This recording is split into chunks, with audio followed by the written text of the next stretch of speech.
سوبر بيبو، اهلا وسهلا ومرحبا بكم من جديد بعد مباراة تاريخية، مباراة التشويق والإثارة والفجاع والغصرات وفرحة تمشي وتتنحى في لحظة، لكن في الأخير المنتخب التونسي ينجح في الترشح للمونديال كأس العالم الأواسط بعد 38 سنة. هو تأهل لنصف نهائي كان في مصر، لكن احنا تخميمنا وتفكيرنا والهدف الرئيسي أن المنتخب التونسي يوصل المربع الذهبي متاع الكان باش يلقى روحه في كأس العالم، وهذا ما نجح فيه المنتخب. ولا اليوم بعد مباراة تعبتنا ذاري الأولاد خلقين فدين عنا برشا المنتخب التونسي الكبار، ولا اللي هو ما عملوش هالجو ذايا، ما حبوش يترشحوا عادي، تسجل خاسر ثم يعدل ثم يربح ويعاودوا يعدلوا، وبعد في وقت إضافي المنتخب خاسر ويعدل في آخر دقيقة 119 منتخب التونسي يرجع.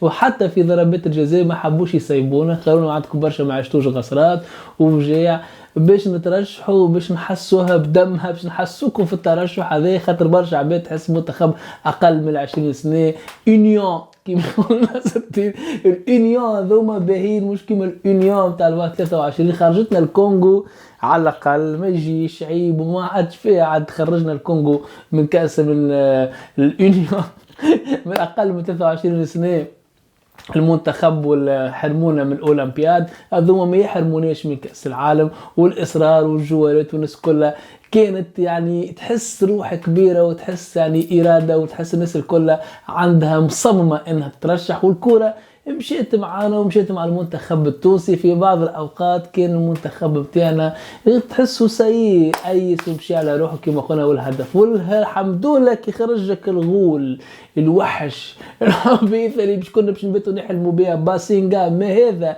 السيد يلعب في المنتخبات الأصغر بتاعهم الكل، ماركينا في الأقل من 17 يعاود يماركيلك في 20، يعاود يحب يماركيك مع أقل من 23. شنية إيش عملنا لك؟ شنو مشكلتك معانا؟ هاترك زوز بونتو وبيلانتي، وكان ما خرجوش المدرب العادي يعاود يماركي هاترك ويماركي بيلانتي متاعو ذاك باز باش يحطها في الشبكة.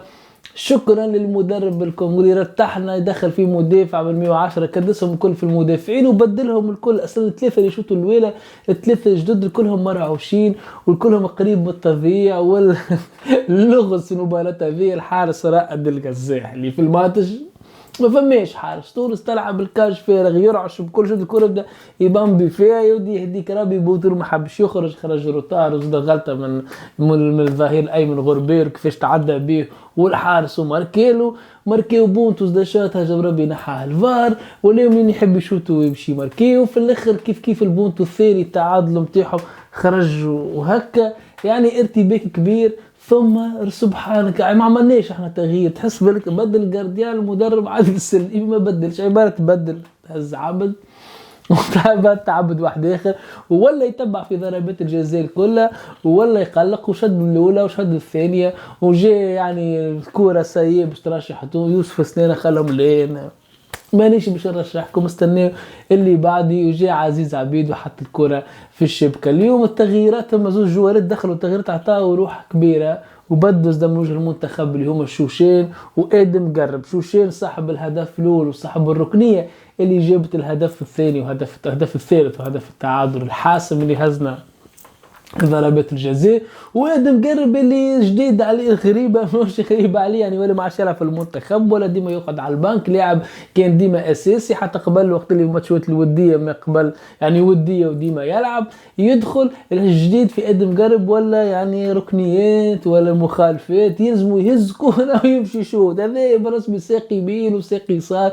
توزيع ركنيات ادم قرب الكل جابوا اختار اول ركنيه جابت بونتو نحى بالفار بعد ما رجعوا يلقاو الوهابي ضرب المدافع والوهابي والفار والحكم وجاء ماتش كله احداث جاي يحكي معاهم فماش فار ولا من غير فار والسلام عليكم. بعد مركز البونتو رقدوا شويه ارجع الفار، مو احنا ما حلناش بالحيل حك تحسوا المذيع معانا برا برك حبنا بالغوره بالفار، لا ميسير مادام ضربوا ميسيرش خير يترشح المنتخب من غير ما يقولوا هدف ما هوش صحيح وهدف مخالف، هدف هذاك مش صحيح ورجعوا خير كي صلحها. وبعد كل ركنية كل مخالفة يلعبها ادم قرب تجيب الاختار تمريرة الهدف الشوشين يمدها ادم قرب، ولا عنده برشا ملعب ساعات في بعض الأحيان تحس وقت يجي يحب دريبل ما يمشيش مع هذاك نسق المباريات يعني مش تقريبا مسابقة الماتشور بعد مش يلعب. منتخب غامبيا اللي البحتونس وكلات بعض اليوم بالخمسة بليش وصل هو إلى الدور النصف النهائي. المجوارات يعني تحس عندهم شوية لكن عندنا جوارات ممتازين يعني كريستو ضاوي واللاعب والتحركات بتاعه اليوم ما سجلش لكنه قلق برشا. جاب جابرييل عثمان المهاجم يعني مفاجأة باهية ذي عندنا جوارات كيما ذوما صغار ذوما نستناهم على الأقل في المنتخب الكبير. والهدف واللمسة كيفاش جاتو يعني من نصراوي توزيع حط ديريكت كورة حتى في الشبكة كان هدف التعادل الأول في وسط الميدان. تحسهم ناقصين شوي ارتباك الوهابي برشا كرة يضيعها المهري خرج ودخل في بلاصتو الشوشين كان خير. الدربيري نتاع كيف زاد جوارات الوسط يكون اندفاع البدني نتاع منتخب الكونغو يلعبوا بدور تحسهم مع ضغط المباراة تحسهم هكا يضيعوا في برشا كرة يمدوا في كرة غالطة. والمنتخب زدعتها اكثر من حجم المنتخب الكونغولي. المنتخب الكونغولي يمدونا في الكرة يحطوا في الكرة في الطوش تجي كرة يسطح ديريكت يعني وقت اللي تضغط عليه ما عادش نجم يتنفس. وقتاش يوليو يلعبوا كي احنا نترخفوا شويه ونسهيوا شويه ونخليو لهم الفضوه عندهم اللي كونتر رابيد ويلعبوا على السرعه نتاعهم اوب تلف تلقاه مع المهاجم هذا ما يرحمش تجي كره في الديزويت ما تعرفش عليه منين خرج ومنين جاي كيفاش مارك. شوف المنتخب التونسي من الاول متخوف متراجع يلعب ياسر يعني التالي حتى فرصة المنتخب هذا يدخل في المباراة سجلوا لنا هدف الحمد لله جه هدف التعادل في وقت باهي ثم الهدف هذاك فما مخالفة ونحاوها الفار.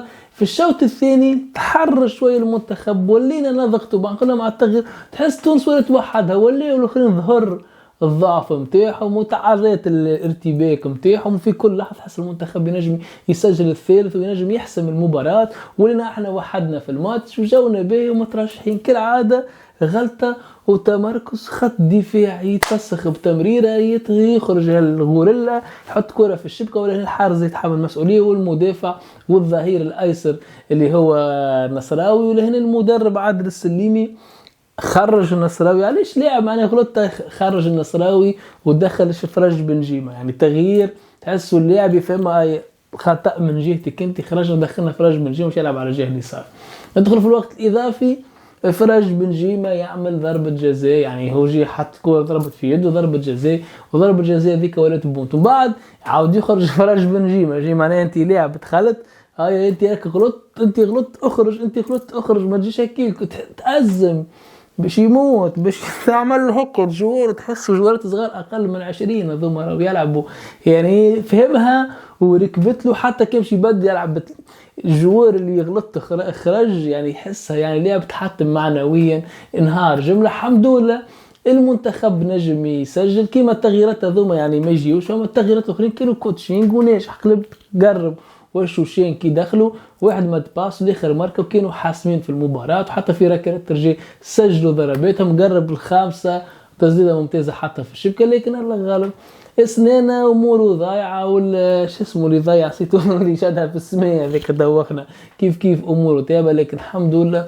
منتخب اقل من 20 سنه يترشح الى كاس العالم يترشح الى الدور القادم من كاس افريقيا. شربوا مع المنتخب السنغالي ماتش صعيب لكن يصيرش العبوا كيما تحبوا تلعبوا. المهم تونس وصل المربع الذهبي وترشحت اللي حاجتها بيه وان شاء الله في الجاي خير وان شاء الله الاصناف على الاقل ننسيه خيبة المنتخب بالاقل من 23 ونستنيه في بالنا ماشيين نجيب خرجونا مرات سغلطه نتاع الدمرجي وكذا. اليوم فرحة باهية برافو فشيخة باهية برافو المدرب للسليمي للجوارات للناس الكل اللي وصلوا المنتخب هذا الى كأس العالم وفي الامان مع السوبر بيبو.